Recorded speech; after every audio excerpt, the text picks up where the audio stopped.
បាទបងប្អូនថ្ងៃនេះខ្ញុំចង់និយាយទាក់ទងទៅនឹងការចិញ្ចឹមមាន់ស្រែបងប្អូន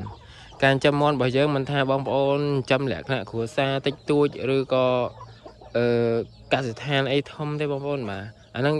យើងបាច់និយាយដល់កសិដ្ឋានទេព្រោះអ្នកដែលគេ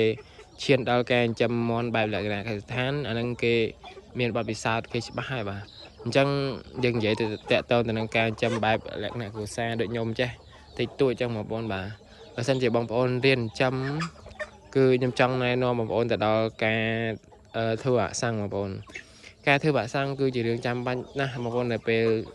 នៅក្នុងការចិញ្ចឹមមាន់របស់យើងនៅពេលបច្ចុប្បន្ននេះបងប្អូនបាទបើសិនជាបងប្អូនអត់ចិញ្ចឹមមាន់ទេអត់ធ្វើអាសាំងទេការចិញ្ចឹមមាន់របស់យើងគឺហានិភ័យនៃការបាត់បង់មាន់របស់យើងគឺភាគរយច្រើនណាស់បងប្អូនបាទហើយជាក់ស្ដែងគឺកត់សម្គាល់ទៅនឹងការចិញ្ចឹមរបស់ខ្ញុំជាក់ស្ដែងបាទខ្ញុំធ្លាប់ចិញ្ចឹម 3-4 ឆ្នាំមុនណាបងប្អូនចិញ្ចឹមបានប្រហែលជាមួយឆ្នាំកាលនោះទិញមាន់គេមេតែ2ទេហើយមេដូចជាមេ3ឈ្មោល1បងប្អូនចាំបានប្រហែលមួយឆ្នាំមាន់ខ្ញុំកើនច្រើនកាលនោះដូចចំណាំបានដូចខ្ទង់60មាន់ដែរបាទហើយដល់ផ្ទុះជំងឺងាប់អស់លេងបងប្អូនដល់រយៈពេលក្រោយមកទៀតខ្ញុំក៏យកមេមាន់ពីផ្ទះម្ដាយខ្ញុំមក2ទៀតបងប្អូន2ឈ្មោល1ទៀតបាទហើយរយៈពេលមកទល់បច្ចុប្បន្ននេះគឺរយៈពេលប្រហែលជា2ឆ្នាំជាង7-3ឆ្នាំបងប្អូនខ្ញុំឃើញថាមាន់ខ្ញុំគឺគង់វង្សល្អបងប្អូនវាអត់ងាប់ដោយសារជំងឺឆ្លងនោះទៀតទេបាទវាមិនមែនអត់មានងាប់សោះទេការចិញ្ចឹមមាន់ជាទូទៅគឺជិះមិនផុតទេ100%តែមានងាប់1-2ជាប្រចាំហើយប៉ុន្តែវាងាប់ដោយសារជំងឺផ្សេងដូចជាជំងឺរាករូសឬក៏វាកាំងកែវាដាស់សាយហើមមុខហើមមាត់អីចឹងចឹងការងាប់បែបហ្នឹងគឺវាមិនងាប់អស់ទេបងប្អូនវាងាប់1-2ឬក៏កូនមាន់ទូចដែលយើងអត់បានថែទាំវាដិតដល់មេវាក្រាបមេវាបដើអីហ្នឹងបងប្អូនព្រោះអីយើងអត់មានអត់មានម៉ាស៊ីនកម្ដៅអំពូលកម្ដៅដែលគេមិនមែនលក្ខណៈគ្រួសារអញ្ចឹងលក្ខណៈកសិដ្ឋានអញ្ចឹងណាបងប្អូនបាទអាហ្នឹងវាមានបាទតែងាប់ដោយសារជំងឺឆ្លងខ្ញុំឃើញសង្កេតឃើញថាអត់មានទេនៅរយៈពេល3ឆ្នាំចុងក្រោយនេះដែលខ្ញុំចាប់ដើមធ្វើអាសាំងមកបងប្អូនបាទអញ្ចឹងទោះយើងអញ្ចឹងបានន័យថាការចិញ្ចឹមមាន់បងប្អូនមិនចាំបាច់ចាប់ដើមយកទិញមេពីគេមកច្រើនពេកទេបើសិនជាបងប្អូនអត់ធ្លាប់ចិញ្ចឹមអត់ធ្លាប់មានបទពិសោធន៍ទេណាបងប្អូនតែបើបងប្អូនធ្លាប់ចិញ្ចឹមធ្លាប់មានបទពិសោធន៍នៃការចិញ្ចឹមហើយបងប្អូនចង់ចាប់ដើមទិញមេគេ4-5-4-10អីក៏បានតាមលទ្ធភាពបងប្អូនមានលទ្ធភាពអាចទិញគេបានណាបងប្អូនបាទហ្នឹងបើសិនជាបងប្អូនធ្លាប់ចិញ្ចឹមមានបទនៃការចិញ្ចឹមហើយប៉ុន្តែអត់ទាន់មានបទពិសោធន៍នៃការធ្វើវ៉ាក់សាំងអញ្ចឹងណាយើងទិញប្រហែលក៏បានដែរយើងចាំប្រហែលក៏បានដែរប៉ុន្តែយើងរៀនធ្វើវ៉ាក់សាំងទៅអញ្ចឹងណាបងប្អូនសង្ឃឹមថាបងប្អូននឹងយល់ពីអ្វីដែលខ្ញុំនិយាយបាទហើយពាក់ព័ន្ធទៅនឹងការធ្វើវ៉ាក់សាំងទៀតសោតមិនតម្រូវថាបងប្អូនថាតើខ្ញុំត្រូវធ្វើវ៉ាក់សាំងអីខ្លះប្រហែលមុខវ៉ាក់សាំង4មុខឬក៏5មុខឬក៏6មុខបើសិនជាបងប្អូនសួរដូច្នោះខ្ញុំសូមឆ្លើយជូនបងប្អូនថាការធ្វើវ៉ាក់សាំងគឺមិនតម្រូវធ្វើតតែគ្រប់មុខទេបងប្អូនបាទបើយើងមានលទ្ធភាពមានលុយធ្វើវ៉ាក់សាំងបានគ្រប់មុខអាហ្នឹងវារឹតតែល្អបងប្អូនបាទប៉ុន្តែយើងត្រូវចំណាយច្រើនដែរអញ្ចឹងណាអញ្ចឹង